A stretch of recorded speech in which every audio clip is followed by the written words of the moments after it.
Karamihan sa mga babae na yan hindi marunong magluto. Hoy! Baka pag natikman mo luto ko, pati ako kainin mo.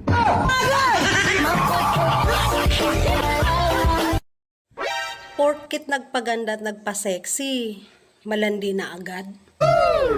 Ingon pa sa nag-comment, bati ko nukugnaw. Loh, sorry ha. Uy, be, mali pa ka daw? Ay, totoo yan. Lalo na kung demonyo yung kaharap ko. Kung nag-iisa at nanunubay. Budot, sir. Budot! Sige, pakita mo ka. Budot sa'yo. Budot sa'yo. Mahiya, ano po eh? The best. Dako niyang problema, iyang buhok